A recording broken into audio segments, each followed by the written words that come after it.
മൂവാറ്റുപുഴ നഗരസഭയുടെ 13ാമത് ചെയർപേഴ്സണായി ജോയ്സ് മേരി ആന്റണി സത്യപ്രതിജ്ഞ ചെയ്ത് സ്ഥാനമേറ്റെടുത്തു. ഇന്ന് കൗൺസിൽ ഹാളിൽ നടന്ന ചെയർപേഴ്സൺ തെരഞ്ഞെടുപ്പിൽ 20 പേരുടെ പിന്തുണയോടെയാണ് ജോയ്സ് മേരി ആന്റണി ചെയർപേഴ്സണായി തെരഞ്ഞെടുക്കപ്പെട്ടത്. LDFും NDAയും ചെയർപേഴ്സൺ സ്ഥാനത്തേക്ക് സ്ഥാനാർത്ഥികളെ നിർത്തിയിരുന്നു. മൂവാറ്റുപുഴ നഗരസഭയുടെ 13ാമത്തെ ചെയർപേഴ്സണായി നഗരസഭ 24ാം വാർഡിൽ നിന്നും വിജയിച്ച ജോയ്സ് മേരി ആന്റണി സത്യപ്രതിജ്ഞ ചെയ്ത് സ്ഥാനമേറ്റെടുത്തു. ഇന്ന് കൗൺസിൽ ഹാളിൽ നടന്ന ചെയർപേഴ്സൺ തെരഞ്ഞെടുപ്പിൽ 20 പേരുടെ പിന്തുണയോടെയാണ് ജോയ്സ് മേരി ആന്റണി ചെയർപേഴ്സണായത്. കോൺഗ്രസിലെ ധാരണ പ്രകാരം ആദ്യത്തെ 2 വർഷമാണ് ജോയ്സ് മേരി ആന്റണിക്ക് ചെയർപേഴ്സൺ പദവി ലഭിക്കുക. UDFിൽ 19 അംഗങ്ങളാണുള്ളതെങ്കിലും 1ാം വാർഡിൽ നിന്നും സ്വതന്ത്രനായി വിജയിച്ച KK സുബൈറിന്റെ പിന്തുണയും ജോയ്സ് മേരി ആന്റണിക്ക് ലഭിച്ചു. ഇതോടെയാണ് 20 പേരുടെ പിന്തുണ ജോയ്സ് മേരിക്ക് ലഭിച്ചത്. ജില്ലാ വിദ്യാഭ്യാസ ഓഫീസർ സലാഹുദ്ദീൻ പുല്ലത്താണ് ചെയർപേഴ്സൺ തെരഞ്ഞെടുപ്പ് നിയന്ത്രിച്ചത്. LDFിൽ നിന്നും രജനി സജീവും മത്സരിച്ചിരുന്നു.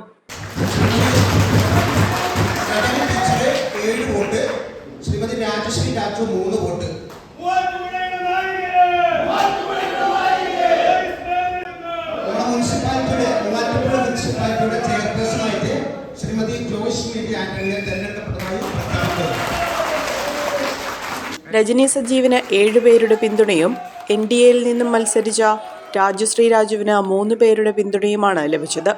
UDFിൽ നിന്നുള്ള PM അബ്ദുൾ സലാം ജോയ്സ് മേരി ആന്റണിയുടെ പേര് നിർദ്ദേശിച്ചു. അസം ബീഗം ജോയ്സ് മേരിയെ പിന്തുണയ്ക്കുകയും ചെയ്തു. ജാതിമത രാഷ്ട്രീയത്തിനതീതമായി മൂവാറ്റുപുഴ നഗരസഭയുടെ വികസന പ്രവർത്തനങ്ങൾ മുന്നോട്ടു പോകുന്നതിന് എല്ലാ കഴിവുകളും വിനിയോഗിക്കുമെന്ന് സത്യപ്രതിജ്ഞയ്ക്ക് ശേഷം ജോയ്സ് മേരി ആന്റണി അനുമോദന ചടങ്ങിൽ പറഞ്ഞു. ജോയ്സ് മേരി ആന്റണി എന്ന ഞാൻ നിയമാനുസൃതം നടപ്പാക്കിയ ഇന്ത്യൻ ഭരണഘടനയോട് യഥാർത്ഥമായ വിശ്വാസവും കൂറും പുലർത്തുമെന്നും ഭയാശങ്കയോ മമതയോ വാത്സല്യമോ വിദ്വേഷമോ കൂടാതെ ഞാൻ എൻ്റെ ഔദ്യോഗിക കർത്തവ്യങ്ങൾ യഥാവിധിയായും വിശ്വസ്തയോടും എൻ്റെ പരമാവധി കഴിവും അറിവും വിവേചന ശക്തിയും ഉപയോഗിച്ചുകൊണ്ടും നിർവഹിക്കുമെന്ന് ദൈവനാമത്തിൽ ദൃഢപ്രതിജ്ഞ ചെയ്യുന്നു.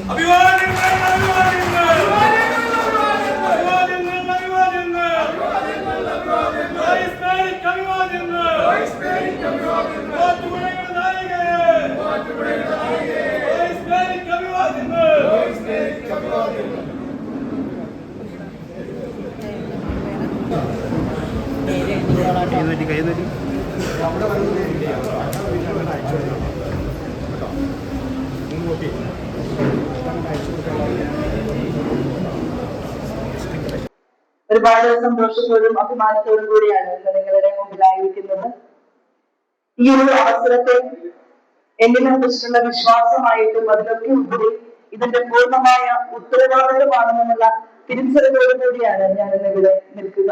വികസന പ്രവർത്തനങ്ങൾക്കും ഒരേപോലെ തന്നെ പ്രാധാന്യം കൊടുത്ത് രാഷ്ട്രീയ മത ജാതി ചിന്തകൾക്ക് അതീതമായി ഒറ്റക്കെട്ടായി നിങ്ങളോടൊപ്പം പ്രവർത്തിക്കുവാനായിട്ട് ഞാനും ഉണ്ടാകുമെന്നുള്ള ഉറപ്പ് ഞാൻ നിങ്ങൾക്ക് തരികയാണ്. മാത്യു കുഴൽനാടൻ MLA, മുൻ MLA ജോസഫ് വാഴയ്ക്കൻ, മുൻ നഗരസഭാ chairperson PP Eldhose, KPCC secretary KM Saleem, Congress block president Sabu John തുടങ്ങി കോൺഗ്രസ് പ്രവർത്തകരും UDF പ്രവർത്തകരും ചടങ്ങിൽ ജോയ്സ് മേരിയെ അഭിനന്ദിച്ചു.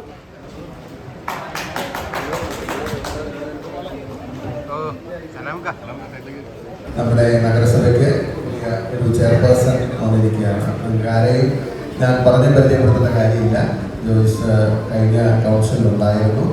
വളരെ എഫിഷ്യൻ്റായിട്ടും വളരെ എഫക്റ്റീവായിട്ടും പ്രവർത്തിക്കാൻ കഴിയുന്ന ഒരു വ്യക്തിത്വമാണ്.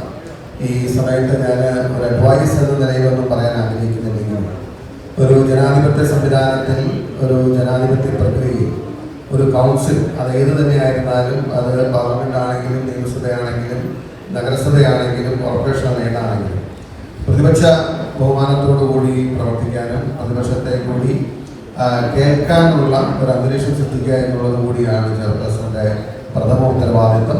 കൗൺസിലിന്റെ ഒറ്റക്കെട്ടായുള്ള പ്രവർത്തനത്തിന് എല്ലാവിധ പിന്തുണയും നൽകുമെന്ന് വിവിധ ഘടകകക്ഷി നേതാക്കളായ KS ജയകൃഷ്ണൻ നായർ, NM കിഷോർ എന്നിവർ പറഞ്ഞു.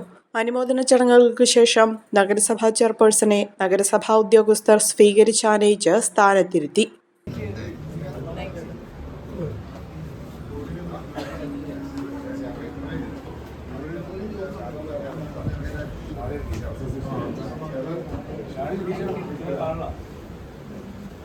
എല്ലാവരും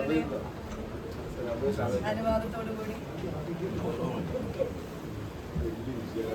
ഇരുന്നോട്ടെ.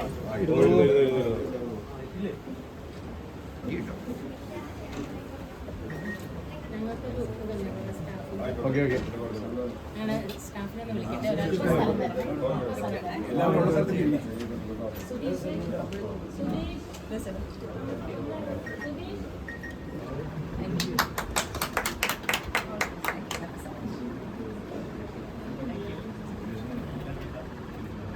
ഞങ്ങളോടൊപ്പം ഉണ്ടാവണം. ഞങ്ങൾ തീർച്ചയായിട്ടും തീർച്ചയായിട്ടും എപ്പോഴും ഉണ്ടാവും. Thank you. അഹല്യയിലെ വിദഗ്ധരായ ഡോക്ടർമാരുടെ ചികിത്സ കൊണ്ട് എനിക്ക് എന്റെ കാഴ്ചശക്തി പൂർണ്ണമായും തിരിച്ചു കിട്ടി. ഇപ്പൊ എനിക്ക് ഈസിയായി വായിക്കാം. നേത്ര സംരക്ഷണത്തിന് നമ്മുടെ Ahalya. Ahalya foundation eye hospital, കേരളത്തിൽ എല്ലായിടത്തും.